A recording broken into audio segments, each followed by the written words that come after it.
ఆంధ్రప్రదేశ్ ముఖ్యమంత్రి చంద్రబాబు నాయుడికి కొద్దిలో ప్రమాదం తప్పింది. నా పక్కన కనబడుతున్నటువంటి ఫోటో అందుకు సంబంధించిన సజీవ సాక్ష్యం.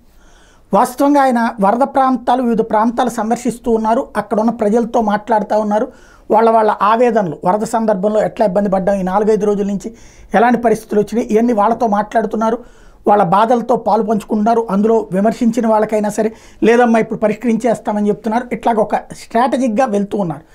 ఈ టైంలో ఇవాళ మధురానగరు ఆ ప్రాంతాలని సందర్శించడానికి వెళ్ళారు. మధురానగర్ దగ్గర రైల్వే వంతెన దగ్గర పైకి ఎక్కేశారు ఆయన. మామూలుగా అయితే కనుక ఎస్పీజీ వాళ్ళకి ముందు చెప్పాలి ఎక్కడెక్కడ, కానీ ఇప్పుడు వరదల టైంలో ఎస్పీజీ వాళ్ళకి ముందు చెప్పి షెడ్యూల్ ఇచ్చేది ఎక్కడ ఉంటుంది.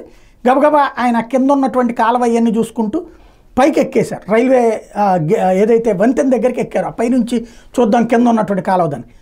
కరెక్ట్గా ఆ టైంకి రైలు వచ్చేసింది. ఒక్కసారిగా వస్తున్న రైలు అంటే ఇంకేంటి, అక్కడ రైలు పట్టాల మీదన వాళ్ళకేం కనబడదు కదా, ఫాస్ట్లో వస్తూ ఉంటుంది. ఆ సౌండ్ని కనిపెట్టగానే ఎస్పీజీ వాళ్ళు ఒక్కసారిగా చంద్రబాబు గారిని అవతలకి మూవ్ చేశారు. ఇప్పుడు మనకు కనబడుతున్నటువంటి ఆ పక్కనుండే ఒక ఐరన్ కడ్డీలాగా ఉంటుంది కదా, జస్ట్ అది వంతెన దగ్గర ఉండేటువంటి చిన్న పాయింట్, ఆ పాయింట్ మీద నుంచోబెట్టేశారు. ఆయన కూడా ఇమ్మీడియట్గా అక్కడ నుంచున్నారు. రైలు వెళ్ళేంతసేపు ఆయన అక్కడే ఆ చిన్న ప్రదేశంలో నుంచోవాల్సి వచ్చింది. ఊపిరి బెగపట్టుకుని అక్కడ ఎస్పీజీతో పాటుగా ఆయనతో వెళ్ళినటువంటి కొంతమంది అధికారులు, కార్యకర్తలు ఒక్కసారి షాకుకు గురయ్యారు. అందరూ అలాగే దాని మీదనే నుంచోవాల్సి వచ్చింది. ట్రైను దాదాపుగా ఒక 4 నిమిషాలు 5 నిమిషాలు పట్టింది ఆయన నుంచి అవతలకి వెళ్ళేటందుకు.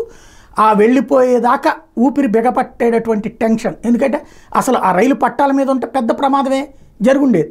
గబక్కన ఎస్పీజీ వాళ్ళు అవతలకి ఎక్కించడంతో పెద్ద ప్రమాదం తప్పిపోయింది. ఆ రైలు దాని ద్వారా అది వెళ్ళిపోయింది. రైలు ఏమి డ్రైవర్కి అది తెలియదు కదా, మామూలుగా అవతలకి వెళ్ళిపోయారు.